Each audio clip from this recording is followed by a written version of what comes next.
Hello students, मैं doctor Sunita Meena, राजकीय कला महाविद्यालय अलवर से। हम बीए पार्ट सेकंड का भारतीय राज्य व्यवस्था वाला पेपर डिस्कस कर रहे थे, जिसमें हमारा टॉपिक चल रहा था उग्रवाद। उदारतावाद को हमने पढ़ लिया था। उदारतावाद के क्या कारण थे, उदारवादी विचारधारा क्या है, जिसको नरम दल भी अपन कहते हैं।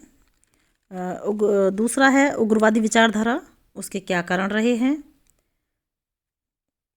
और उसने राष्ट्रीय आंदोलन में कौन सी विचारधारा और कौन सी पद्धति को जन्म दिया है। देखिए, यह पिछले वीडियोस में हम स्पष्ट कर चुके हैं कि किन कारणों से उग्रतावादी जो विचारक थे, उग्रतावादी जो नेता थे, उग्रवादी जो नेता थे, जिनको हम लाल बाल पाल के नाम से जानते हैं, क्यों उनका उदारवादियों से विरोध हुआ और किन कारणों से वो ब्रिटिश शासन के प्रति असंतुष्ट थे और उदारवादियों के प्रति भी उनकी असंतोष की भावना जागृत हुई थी या असंतुष्ट थे। तो ये सारे कारण के डिस्कस करने के बाद हमारी जो एक तरह से स्टडी थी या हमारा जो डिस्कशन था वो पहुंच जाता है कांग्रेस के बनारस अधिवेशन तक, कि किस प्रकार से उदारवादियों में और उग्रवादियों में विद्रोह होता है, आपस में वैचारिक मतभेद होता है। अपन ये कहें इस चीज़ को कि किस प्रकार से उदारवादियों में और उग्रवादियों में वैचारिक मतभेद होता है। और कांग्रेस बनारस अधिवेशन 1905 में उग्रवादी दल, या जिसको हम गरम दल के नाम से भी जानते हैं, अपना विद्रोह का झंडा खड़ा कर दिया। अर्थात वो खुले रूप में उदारवादियों के विरुद्ध खड़े हो जाते हैं 1905 के बनारस अधिवेशन में। गोपाल कृष्ण गोखले ने उग्रतावाद के जन्म के लिए अंग्रेजी सरकार को उत्तरदायी बताते हुए यहाँ ये स्वीकार कर लिया। देखिए, हम ध्यान देने की बात यह है कि उदारवादी अंग्रेजों के पक्षधर थे, अंग्रेजों की न्यायप्रियता में विश्वास करते थे, या अपन ये कहें कि अंग्रेजों की शासन व्यवस्था में उनका विश्वास था और वो क्रमिक सुधारों को चाहते थे, क्रमिक सुधार करना चाहते थे, स्वशासन प्राप्त करना चाहते थे। स्वराज्य अभी तक उनका उद्देश्य नहीं था, जबकि उग्रवादियों का जो उद्देश्य था वो स्वतंत्रता प्राप्ति या स्वराज्य प्राप्ति था, है ना। तो इस मतभेद के आधार पर, इनके साधनों के आधार पर, विचारधारा के आधार पर, उद्देश्यों के आधार पर जो मतभेद शुरू होता है, उसमें 1905 में दोनों में आपस में हम ये कहें कि एक दूसरे के विपरीत खड़े हो जाते हैं, या दोनों में खुला विद्रोह शुरू हो जाता है। यहाँ गोपाल कृष्ण गोखले जो उदारवादी हैं, वो ये तो स्वीकार कर लेते हैं कि उग्रतावाद का जो जन्म है वो अंग्रेजी सरकार की जो उत्तरदायी अंग्रेजी सरकार की जो नीतियाँ हैं उनके परिणाम स्वरूप हुआ है, या अंग्रेजी शासन का जो लॉर्ड कर्जन का जो शासनकाल है और उसने जिस तरह के कार्यकाल उसका रहा है, जिस तरह की उसने नीतियाँ अपनाई हैं, चाहे वो वैदेशिक नीति है, चाहे उसकी आर्थिक नीति है, चाहे उसकी राजनीतिक नीति है, उन 3 वर्षों में जो उसने अत्याचार किए हैं या जिस तरह का अपमान लोगों ने सहा है, उन 3 वर्षों की जो उत्तेजना थी वो उग्रतावाद के रूप में सामने आती है। तो 1905 के निर्वाचन में इधर क्या होता है कि 1905 के निर्वाचन में इंग्लैंड में लिबरल पार्टी की जीत हुई। इससे क्या होता है कि भारतीयों में एक आशा उत्पन्न होती है कि शायद अंग्रेजी नीति में कुछ परिवर्तन होगा। लेकिन क्या होता है कि शिक्षित वर्ग का अंग्रेजों की न्यायप्रियता से विश्वास धीरे धीरे हटने लगा, क्योंकि अंग्रेजों की जो नीतियाँ थी उसमें कोई भी परिवर्तन इस तरह का नहीं हुआ। और भारतीय नवयुवक जो वैधानिक आंदोलन पर जिनका विश्वास करते थे और जिसका परिणाम स्वरूप बंगाल का विभाजन निकला, मतलब अभी तक जो उदारवादी वैधानिक साधनों में विश्वास करते थे, लेकिन परिणाम क्या निकला, फिर भी बंगाल का विभाजन हो गया। और इससे क्या होता है कि उनके मन में संदेह पैदा हो जाता है। 1905 का जो अधिवेशन उस समय हुआ जब लाला लाजपत राय और गोपाल कृष्ण गोखले लंदन से निराश होकर लौटे थे और बंगाल असंतोष और क्षोभ से तिलमिला रहा था जिस समय। तो उस समय अधिवेशन का जो सभापति तो किया था, या सभापति जो थे वो गोखले थे। उन्होंने 1906 में प्रिंस ऑफ वेल्स के भारत आने के संबंध में नरम दलीय नेता एक स्वागत प्रस्ताव करना चाहते थे, जिसका विरोध गरम दल नेता ने किया। वो बंगाल के प्रतिनिधित्व करना चाहते थे। देखिए, दो तरीके से कि नरम दलीय चाहते थे कि प्रिंस ऑफ वेल्स का भारत में स्वागत हो, और उग्रवादी चाहते थे या गर्म दल वाले चाहते थे कि ऐसा नहीं हो। हालांकि ये प्रस्ताव स्वीकार भी हो गया था, परंतु नरम दलीय राष्ट्रवादियों ने अपनी नीति में कुछ परिवर्तन नहीं किया था यहाँ तक। तो गोखले ने अध्यक्ष पद से भाषण देते हुए भारत सरकार की आलोचना तो की थी, और बंगाल विभाजन का विरोध भी किया, और स्वदेशी आंदोलन का अनुमोदन किया। लोकमान्य तिलक द्वारा प्रस्तुत सरकार के विरुद्ध निष्क्रिय प्रतिरोध का प्रस्ताव पास नहीं हो सका। यहाँ तक भी अपन ये कहें कि उदारवादी मजबूत स्थिति में थे, और उग्रवादी और उदारवादियों में जो असंतोष था आपस में, वो और बढ़ता चला गया। 6 में क्या होता है, 1906 में कलकत्ता में अधिवेशन होता है, और इस अवसर पर उग्रतावादियों और नरम दलीय नेताओं में पर्याप्त तनाव होता है। ऐसा प्रतीत हुआ जैसे कांग्रेस में विच्छेद होकर ही रहेगा। इस अधिवेशन से पूर्व ही भारत मंत्री ने यह घोषणा भी कर दी थी कि बंगाल का विभाजन एक सुस्थिर तथ्य है, जिससे भारतीय नेता बहुत क्षुब्ध हुए, मतलब बहुत परेशान हुए, बहुत दुखी हुए, और तिलक को इस अधिवेशन का सभापतित्व बनाना चाहते थे। सभापति उग्रवादी तिलक को इसका सभापति बनाना चाहते थे, लेकिन उदारवादियों ने ऐसा नहीं होने दिया, और दादा भाई नौरोजी को अपनी योग्यता और चातुर्य से दोनों संघर्षों को एक तरह से रोक तो दिया था उन्होंने, लेकिन दादा भाई नौरोजी ने ही इसका सभापतित्व किया था। अर्थात तिलक की जगह उग्रवादी तिलक को सभापति बनाना चाहते थे कांग्रेस का अधिवेशन का, लेकिन उदारवादियों ने दादा भाई नौरोजी को बनाया। और दादा भाई नौरोजी जो बहुत वृद्ध थे उस समय, लगभग 82 ईयर्स उनकी 82 साल उनकी उम्र थी, और सामान्यतः भारत के पितामह के नाम से उनको जाना जाता है, पितामह के नाम से विख्यात भी हुए थे। तो उन्होंने अध्यक्ष पद से भाषण देते हुए पहली बार ये घोषणा की। कब? 1906 में। देखिए, इस चीज़ को थोड़ा सा ध्यान रखना कि 1906 में उदारवादियों के मन में कहीं ना कहीं उग्रतावाद की जो विचारधारा थी, उग्रतावाद के जो उद्देश्य थे, या गर्म दलवादियों के जो विचार थे, वो कहीं ना कहीं उनकी स्वीकृति उसके साथ होना शुरू हो जाती है। तो पहली बार जब अध्यक्ष पद से भाषण दिया था दादा भाई नौरोजी ने, उन्होंने पहली बार ये घोषणा की थी कि स्वराज्य हमारा जन्मसिद्ध अधिकार है, और उसे प्राप्त करना ही कांग्रेस का लक्ष्य है।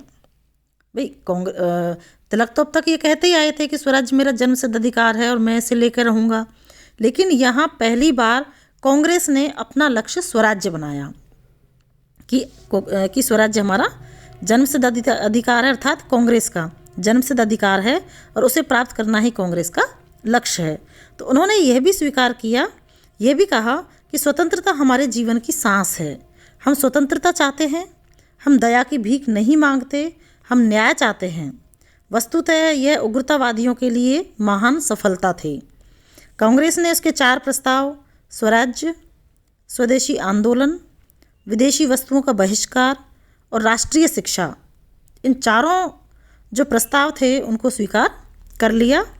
स्पष्ट है कि इस अधिवेशन में, अर्थात 1906 का जो अधिवेशन हुआ था, कलकत्ता अधिवेशन, वहाँ पर जो फूट दिखाई देती है 1905 में, वो कलकत्ता अधिवेशन में कहीं ना कहीं दोनों में सहमति बन जाती है।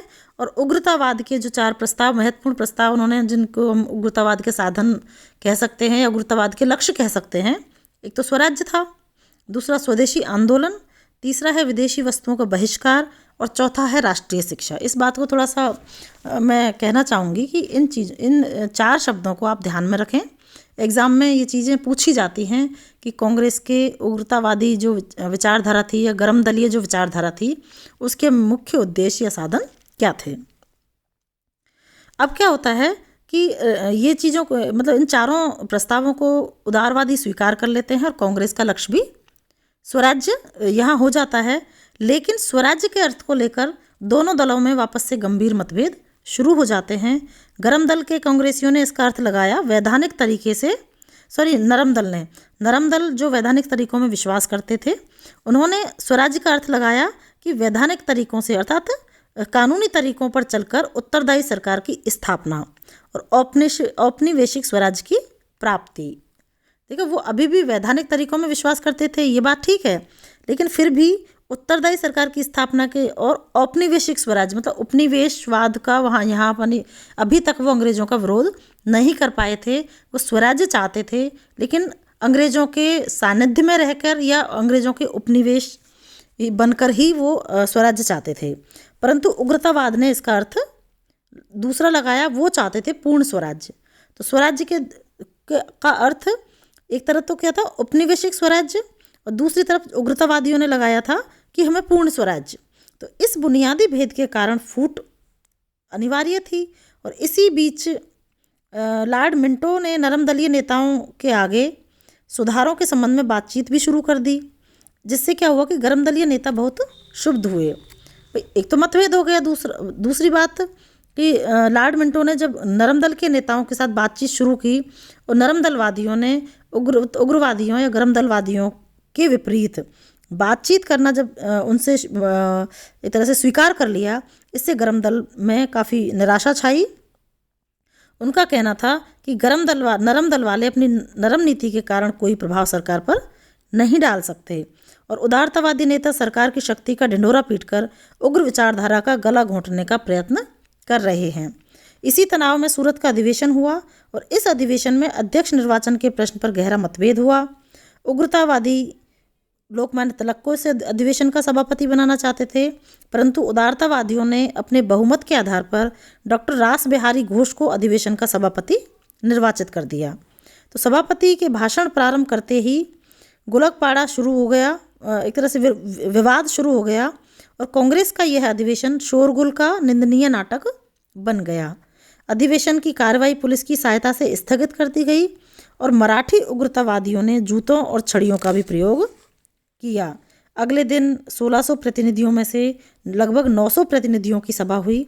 चूँकि उग्रतावादी अल्पमत में थे, इसलिए उन्हें कांग्रेस छोड़नी पड़ी, और इस सभा में 900 व्यक्तियों की एक समिति नियुक्त की गई, जिसके जिम्मे कांग्रेस के विधान निर्माण का कार्य सौंपा गया। इस समिति ने कांग्रेस का जो विधान तैयार किया, उसमें कांग्रेस कार्य के लिए पुरानी पद्धति और परंपरा की पुष्टि की गई, और वैधानिक साधनों, वर्तमान शासन व्यवस्था में क्रमबद्ध सुधारों द्वारा स्वराज्य प्राप्ति का लक्ष्य भी प्रकट किया गया। देखिए वही पुरानी बातें यहाँ तक अभी चल रही कि कांग्रेस ने जो विधान निर्माण का जो कार्य किया था, उसमें प्राचीन जो परंपरा थी, अर्थात उदारवादियों की जो परंपरा थी, वैधानिक तरीके विधान है ना, उसी का उन्होंने फॉलो किया, उसी को उन्होंने मान्यता दी, और शासन व्यवस्था में क्रमबद्ध सुधारों द्वारा स्वराज्य प्राप्ति का लक्ष्य प्रकट किया गया था। तो विधान की ये जो प्रथम धारा में कांग्रेस की नीति का स्पष्टीकरण किया गया, जिसका पालन प्रत्येक कांग्रेसी के लिए आवश्यक बनाया गया। इस धारा में कहा गया कि भारत की जनता को उसी प्रकार की शासन व्यवस्था प्राप्त होनी चाहिए जिस प्रकार की शासन व्यवस्था ब्रिटिश साम्राज्य के अन्य उपनिवेशों में प्रचलित है, और उनके समान ही भारतवासी भी साम्राज्य के अधिकारों और उत्तरदायित्वों के भागी बने। यही भारत की राष्ट्रीय कांग्रेस के उद्देश्य हैं। अर्थात कांग्रेस ने अभी तक औपनिवेशिक होना ही स्वीकार कर लिया था, और उपनिवेशवाद रहते हुए ही क्रमिक सुधारों में विश्वास ही उनका उद्देश्य बन गया था। अब इन उद्देश्यों की प्राप्ति वर्तमान शासन व्यवस्था में धीरे धीरे सुधार करना, राष्ट्रीय एकता तथा जनोत्साह को बढ़ावा देकर, और देश की मानसिक, नैतिक, आर्थिक और औद्योगिक साधनों को सुसंगठित कर वैधानिक रीति से किया जाए।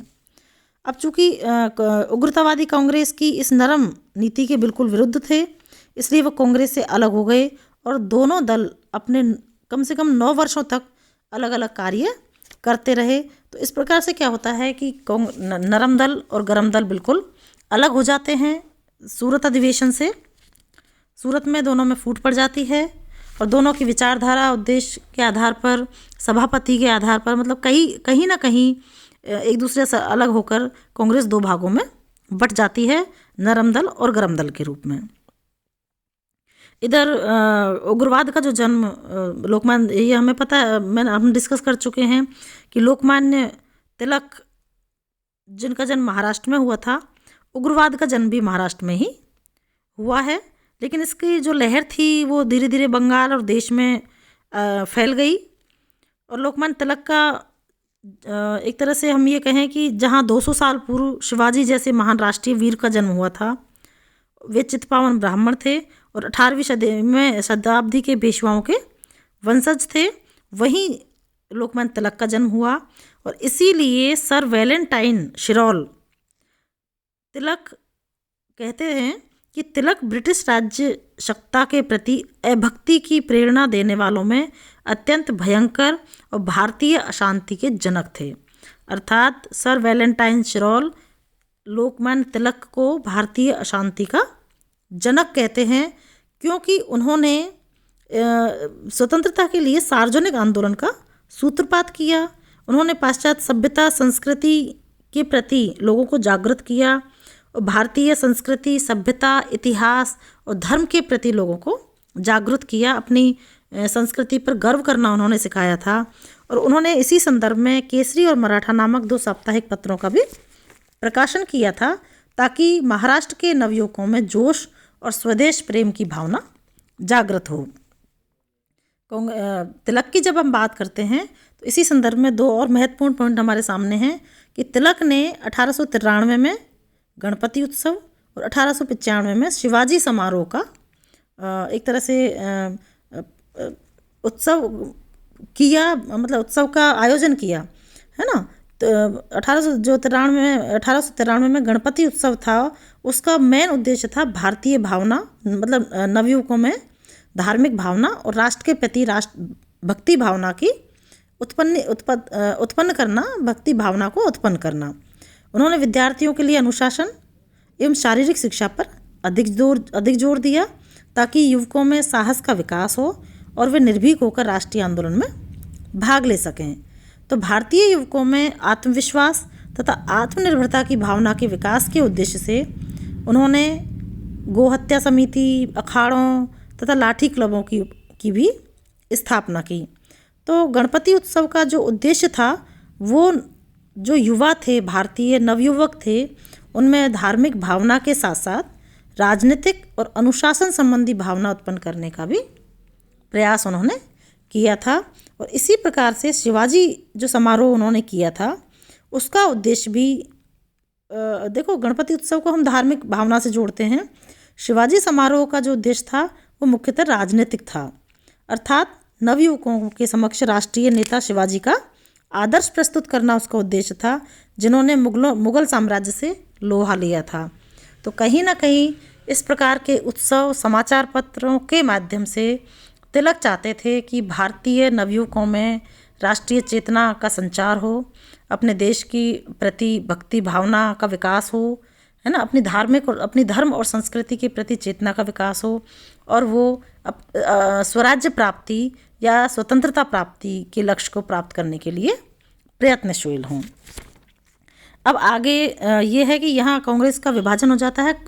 आगे अब उग्रतावाद जब अलग हो जाता है, नरम दल जब अलग हो जाता है, तो नरम दल की क्या नीतियाँ होती हैं और क्या उसकी कार्य पद्धति है जो उदारवादियों से भिन्न है, इसको हम नेक्स्ट वीडियो में डिस्कस करेंगे। धन्यवाद।